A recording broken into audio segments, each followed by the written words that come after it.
Hello students. आज मैं साहित्य सागर के गद्य पोर्शन से फोर्थ चैप्टर नेताजी का चश्मा समझाने जा रही हूँ। नेताजी का चश्मा स्वयं प्रकाश जी की लिखी हुई एक देशभक्ति परक कहानी है, जिसको पढ़ने से हमें देशभक्ति की शिक्षा मिलती है कि किस तरह से कोई भी व्यक्ति देशभक्ति के भाव से स्वयं को भर सकता है, किस तरह से अकेले ही वो स्वयं को एक सच्चा देशभक्त सिद्ध कर सकता है। तो हमारे छोटे छोटे कार्यों से ये पता चलता है कि हम किस प्रकार के व्यक्ति हैं, किस प्रकार के भाव हमारे मन में हैं। दया, परोपकार इत्यादि जो मानवता के भाव हैं वो तो मनुष्य में होते ही हैं। देशभक्ति का भाव होना भी आवश्यक है, जिससे देश के प्रति हम अपनी सच्ची श्रद्धा को, अपने आदर को व्यक्त कर सकें। तो आइए इसके लेखक स्वयं प्रकाश जी के विषय में जानते हैं। स्वयं प्रकाश जी का जन्म 20 जनवरी 1947 को मध्य प्रदेश के इंदौर जिले में हुआ था। 2011 में आनंद सागर कथाक्रम सम्मान से इनको सम्मानित किया गया।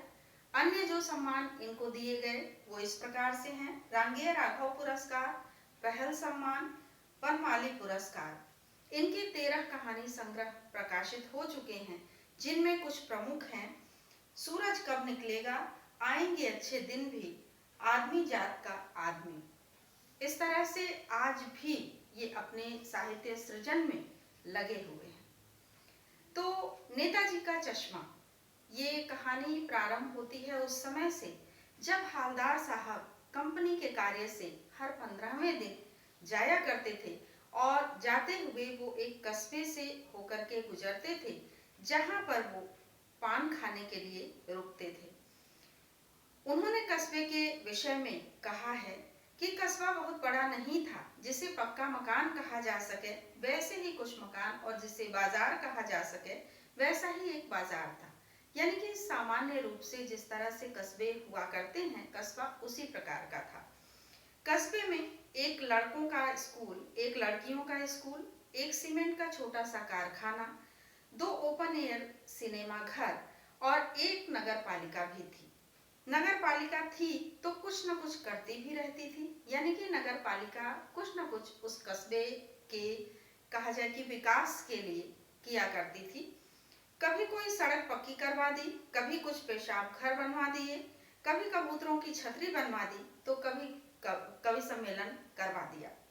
इसी नगर पालिका के किसी उत्साही बोर्ड या प्रशासनिक अधिकारी ने एक बार शहर के मुख्य बाजार के मुख्य चौराहे पर नेताजी सुभाष चंद्र बोस की एक संगमरमर की प्रतिमा लगवा दी। ये कहानी उसी प्रतिमा के विषय में है, बल्कि उसके भी एक छोटे से हिस्से के विषय में है, जिससे देशभक्ति का भाव पता चलता है, देशभक्ति का भाव प्रकट होता है। पूरी बात तो पता नहीं, लेकिन लगता है देश के अच्छे मूर्तिकारों की जानकारी नहीं होने और अच्छी मूर्ति की लागत अनुमान और उपलब्ध बजट से कहीं बहुत ज्यादा होने के कारण काफी समय उहापोह में हो सकता है कि निकल गया। यानी कि नगर पालिका के सदस्यों ने नेताजी की मूर्ति लगवाने की बात सोची और समय की भी कमी थी, बजट भी कम था, इसलिए उन्होंने, और शायद अच्छे मूर्तिकारों की जानकारी भी नहीं थी और वो अधिक समय जो है वो नहीं लगा सकते थे, नहीं दे सकते थे, इसलिए उन्होंने अपने जो भी उनके पास सुविधाएं थी, यानी जो भी पैसे थे, जो भी समय था, उसके हिसाब से स्थानीय कलाकारों को ही ये कार्य सौंपा कि वो नेताजी सुभाष चंद्र बोस जी की एक मूर्ति बना दें। तो स्थानीय कलाकारों में जो कस्बे के इकलौते हाई स्कूल के मास्टर थे, ड्राइंग मास्टर, मान लीजिए उनका नाम मोतीलाल रहा हो। ऐसा यहाँ पे लिखा है कि मान लीजिए कि मोतीलाल जी को ये काम सौंप दिया गया हो, जो महीने भर में मूर्ति को बनाकर वहां पर प्रस्तुत कर दिए। लाकर पटक देने की बात यहाँ कही गई है, मतलब यह है कि वो लाकर के 1 महीने के अंदर ही मूर्ति को वहां पर प्रस्तुत कर दिए।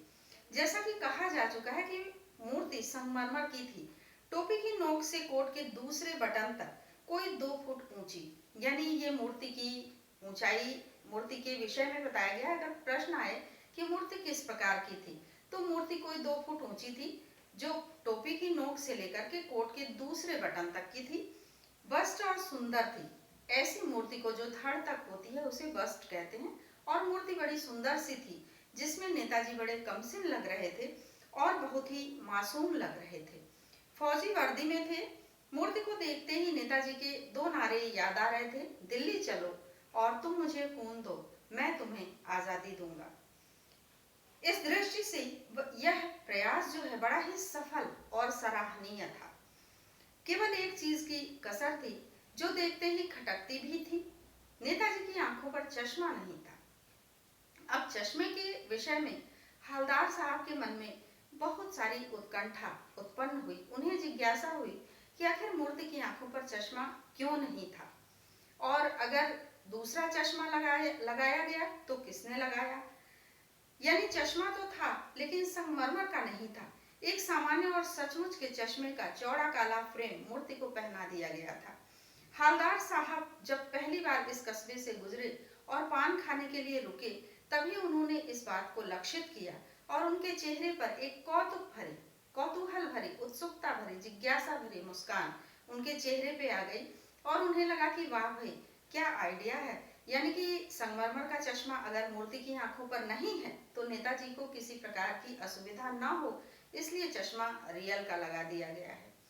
जीप कस्बा छोड़कर आगे बढ़ गई, तब भी हवलदार साहब इस मूर्ति के बारे में ही सोचते रहे और अंत में इस निष्कर्ष पर पहुंचे कि कुल मिलाकर कस्बे के नागरिकों का ये प्रयास अत्यंत सराहनीय कहा जा सकता है कि मूर्ति संगमरमर की भले है, लेकिन नेताजी की आंखों पर चश्मा अवश्य होना चाहिए। अगर उस पर संगमरमर का चश्मा नहीं लगा है तो नागरिकों ने अपने हिसाब से उस पर चश्मा लगा दिया है कि नेताजी को किसी प्रकार की असुविधा ना होने पाए।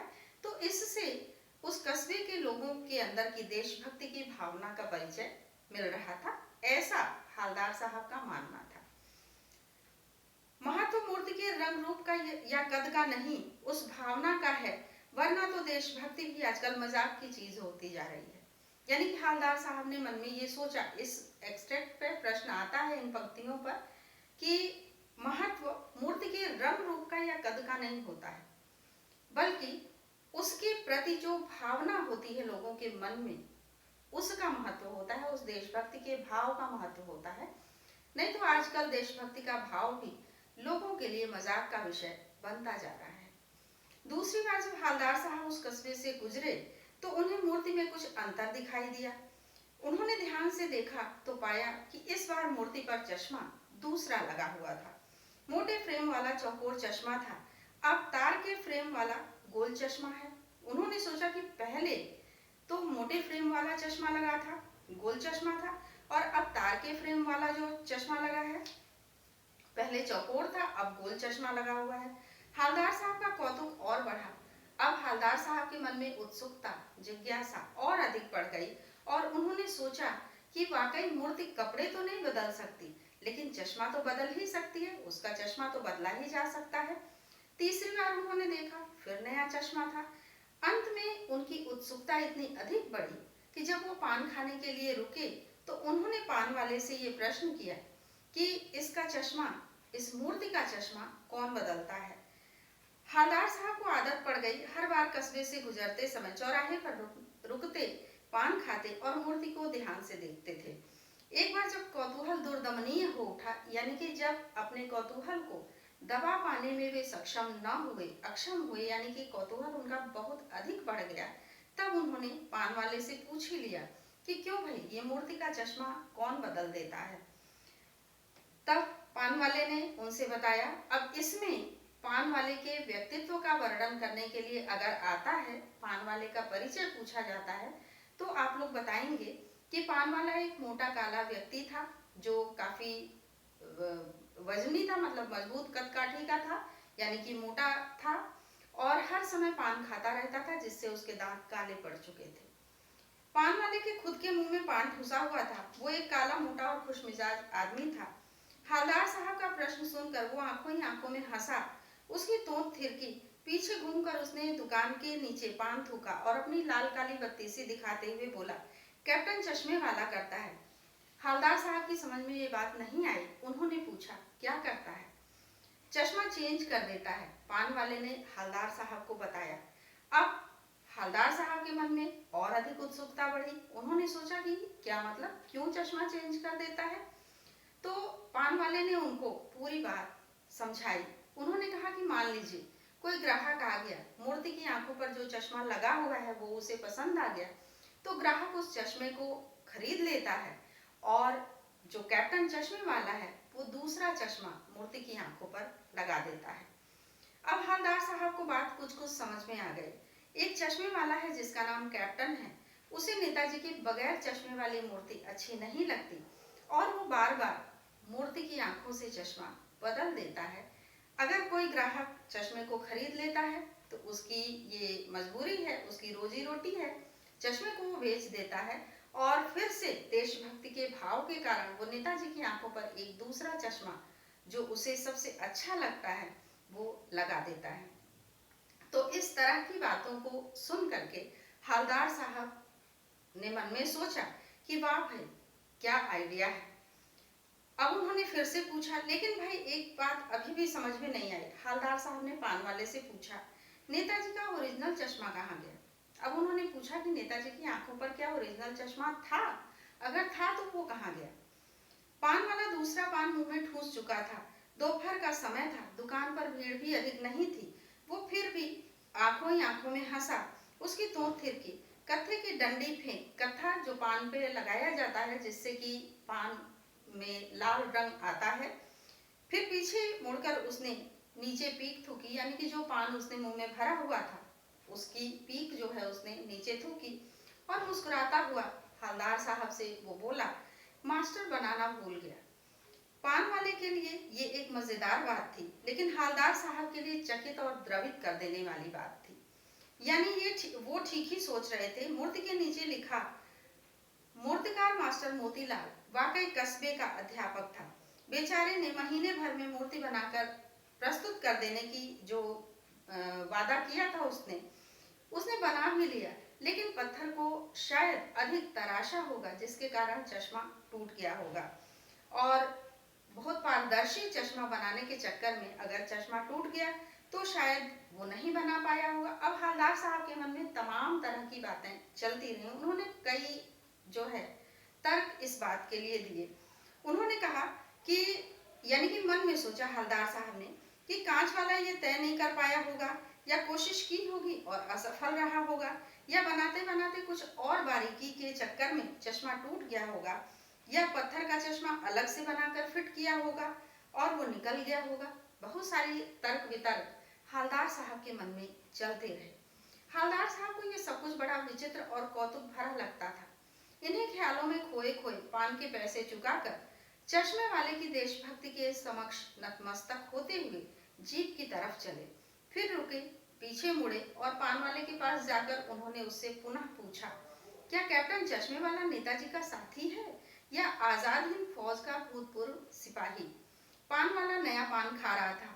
पान पकड़े अपने हाथ को मुंह से 1.5 इंच दूर रोककर उसने हवलदार साहब को ध्यान से देखा, फिर अपनी लाल काली बत्ती सी दिखाई और मुस्कुराकर बोला, नहीं साहब, वो लंगड़ा भला क्या जाएगा फौज में। अब उसने एक देशभक्त का मजाक बनाते हुए हवलदार साहब से ये बातें बोली थी। उसने कहा, आप उसी से बात कर लो, फोटो वोटो छपवा दो उसका कहीं। यानी कि हवलदार साहब से पान वाले ने कैप्टन के विषय में जो कुछ भी कहा वो हवलदार साहब को पसंद नहीं आया, क्योंकि उनके मन में भी देशभक्ति का भाव भरा हुआ था और एक देशभक्त का मजाक बनाया जाना उन्हें पसंद नहीं था। हवलदार साहब को पान वाले द्वारा एक देशभक्त का इस तरह से मजाक बनाया जाना अच्छा नहीं लगा। उन्होंने मुड़कर जब देखा तो वो अवाक रह गए। एक बेहद बूढ़ा मरियल लंगड़ा आदमी, सिर पर गांधी टोपी और आंखों पर काला चश्मा लगाए, एक हाथ में छोटी सी संदूकची और दूसरे हाथ में एक बांस पर टंगे बहुत सारे चश्मे लिए अभी अभी एक गली से निकला था और अब एक बंद दुकान के सहारे अपने चश्मों वाले बांस को टिका रहा था। अब जब हवलदार साहब ने उस व्यक्ति का व्यक्तित्व देखा तो उन्हें एक तरह से उनके मन में कहा जाए कि उनका मन बड़ा द्रवित हो उठा, कि पान वाले ने इस तरह से इस देशभक्त का मजाक बनाया और इसका व्यक्तित्व भी इस तरह का है। ये लंगड़ा व्यक्ति है, किसी तरह से अपना जीवन गुजार रहा है, लेकिन फिर भी इसके मन में देशभक्ति का भाव इतना अधिक भरा हुआ है कि अपनी गरीबी में भी ये नेताजी की आंखों पर चश्मा लगाना नहीं भूलता है। तो इस बेचारे की दुकान भी नहीं, फेरी लगाता है। हवलदार साहब चक्कर में पड़ गए, पूछना चाहते थे इसे कैप्टन क्यों कहते हैं, क्या यही इसका वास्तविक नाम है। लेकिन पान वाले ने साफ बता दिया था कि अब वह इस बारे में और अधिक बात करने के लिए तैयार नहीं है। ड्राइवर भी बेचैन हो रहा था, काम भी था। हवलदार साहब जीप में बैठकर चले गए। 2 साल तक हवलदार साहब अपने काम के सिलसिले में उस कस्बे से गुजरते रहे और नेताजी की मूर्ति में बदलते हुए चश्मों को देखते रहे। कभी गोल चश्मा होता तो कभी चौकोर, कभी लाल कभी काला, कभी धूप का चश्मा, कभी बड़े कांचों वाला गोगो चश्मा, पर कोई न कोई चश्मा होता जरूर। उस धूल भरी यात्रा में हवलदार साहब को कौतुक और प्रफुल्लता के कुछ क्षण देने के लिए। फिर एक बार ऐसा हुआ कि मूर्ति के चेहरे पर कोई भी कैसा भी चश्मा नहीं था। उस दिन पान की दुकान भी बंद थी, चौराहे की अधिकांशतः दुकानें बंद थी। हवलदार साहब के मन में प्रश्न उठा, लेकिन उनके प्रश्न का उत्तर देने के लिए वहां पर कोई नहीं था। अगली बार भी मूर्ति की आंखों पर चश्मा नहीं था।